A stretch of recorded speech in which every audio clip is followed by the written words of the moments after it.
Halo semuanya, apakah kamu tahu hutan mangrove adalah penjaga alami garis pantai kita?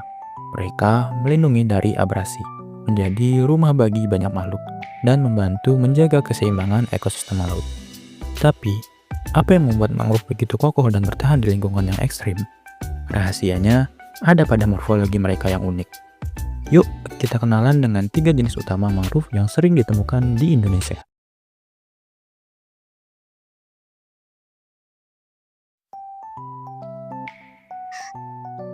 Yang pertama jadi jenis mangrove rhizopora. Untuk morfologinya yang pertama ada akar. Bakau hitam memiliki 2 jenis akar, yaitu akar napas dan akar tunjang. Bagian bawah batang utama, akar napas tumbuh melengkung menuju permukaan tanah. Akar ini memiliki tekstur kasar dan berwarna coklat. Sementara itu, akar tunjang di bakau hitam merupakan salah satu morfologi yang mencolok pada jenis ini. Ukuran akar tunjang bakau hitam dewasa mampu mencapai 2,5 meter. Batak yang kedua ada batang. Kondisi permukaan batang bertekstur kasar dan berwarna coklat hingga abu-abu gelap. Diameter batang bakau hitam sekitar 20-70 cm. Tinggi pohon ini dapat mencapai 20-30 meter dan jarang melebihi 30 meter. Yang ketiga ada daun. Daun pohon ini memiliki bentuk elips, ujung daun meruncing, pangkal daun membulat, tepi daun rata, dan pertulangan daun menyirip seperti sirip ikan. Daun ini memiliki 10-19 cm dan lebar 8-10 cm. Permukaan atas dan bawah daun cenderung licin serta terdapat bintik-bintik kecil yang menyebar. Calon daun terdapat pada ujung ranting memiliki warna hijau muda. Untuk morfologi selanjutnya, bunga. Bakau hitam terdapat ke dalam bunga majemuk. Dalam satu tandan, bunga pada bakau hitam terdiri dari banyak bunga. Kelopak bunga berwarna hijau berjumlah 4. Mahkota bunga berwarna putih berjumlah 4. Benang sari berwarna putih berjumlah 6. Dan putik terletak di tengah benang sari berwarna putih kekuningan. Untuk selanjutnya itu ada buah. Pohon ini memiliki buah berbentuk bulat memanjang sekitar 4 cm. Buah bakau hitam masih terdapat kelopak yang melekat. Di ujung buah tumbuh tunas berwarna putih kekuningan. Biji pada bakau hitam langsung berkecambah saat masih berada di pohon induk. Selanjutnya ada habitat. Habitat bakau hitam biasanya terletak di muara sungai, anak sungai yang mengalami pasang surut, dan daerah pantai yang terkena banjirop setiap hari. Jenis ini lebih toleran terhadap genangan air dibanding jenis bakau lainnya. Untuk penyebarannya sendiri, jenis bakau ini tersebar di wilayah seluruh Indonesia dan Malaysia, Madagaskar, Afrika Timur, dan Hawaii.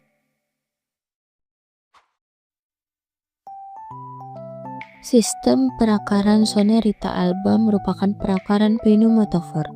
Pneumatofor merupakan perakaran napas. Akar keluar dari dalam tanah seperti pensil, tegak ke permukaan, lancip berwarna coklat muda sampai coklat tua.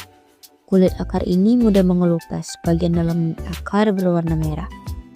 Akar napas ini berasal dari akar pokok yang berada di dalam tanah. Soneratia alba merupakan tanaman mangrove yang memiliki habitat pohon. Ketinggian pohon dapat mencapai 16 meter. Batang Sonerita alba halus dengan bekas jaringan batang dan belahan kulit batang. Batang berwarna krim sampai coklat. Batang berbentuk bulat atau bundar. Daun berkulit memiliki kelenjaran tidak berkembang pada bagian pangkal gagang daun. Gagang daun panjangnya 6-15 mm. Unit dan letaknya sederhana dan berlawanan. Memiliki bentuk telur terbalik dengan ujung membundar. Daun Soneratia alba adalah daun tunggal dan simpel. Daun tersusun secara oposit. Daun yang satu dengan daun yang lainnya tepat berseberangan pada cabang yang sama, tersusun sepasang-sepasang.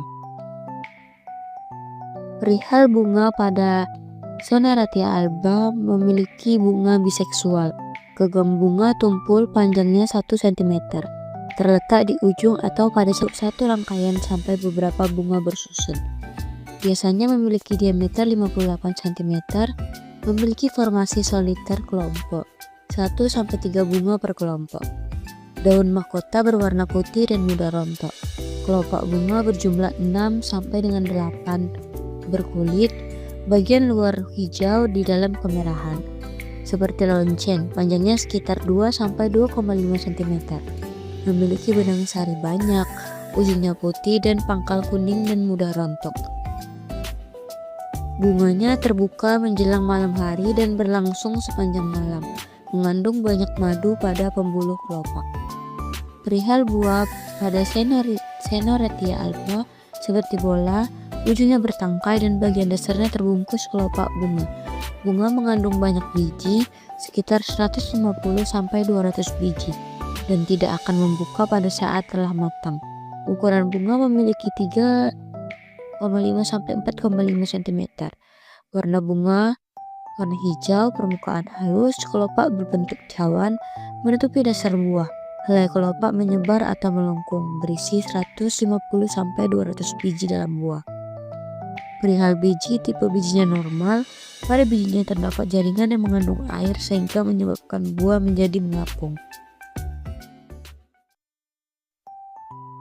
Bentuk akar Avicennia serupa seperti paku panjang dengan bentuk rapat yang naik ke atas permukaan lumpur, dengan pangkal batang yang berada di kelilingnya.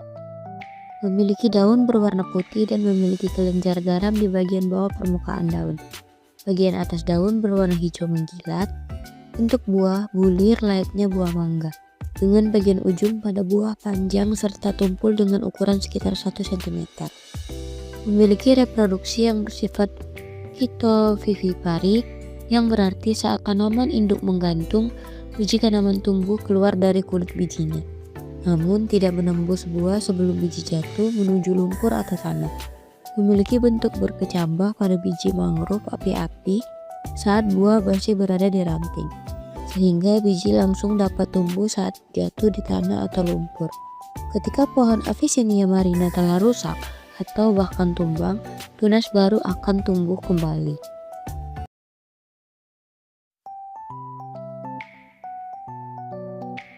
Fisiologi vegetasi mangrove menggambarkan bagaimana tanaman mangrove dapat beradaptasi dengan kondisi lingkungan pesisir yang ekstrim. Tanaman ini hidup di tempat dengan kadar garam yang tinggi, tanah berlumpur yang minim oksigen, serta terpengaruh oleh perubahan pasang surut yang drastis. Untuk bertahan hidup di lingkungan yang keras ini, mangrove memiliki berbagai mekanisme fisiologi yang sangat unik dan menarik. Secara umum, fisiologi vegetasi mangrove meliputi kemampuan untuk menyaring garam, beradaptasi dengan tanah yang bersifat anaerob, serta mengelola kebutuhan air dan oksigen dalam kondisi pasang surut yang berubah-ubah. Bentuk fisiologi vegetasi Rhizopora. Rhizopora seperti Rhizopora mucronata dan Rhizopora apiculata memiliki adaptasi fisiologi yang luar biasa untuk bisa bertahan di lingkungan pantai yang ekstrim.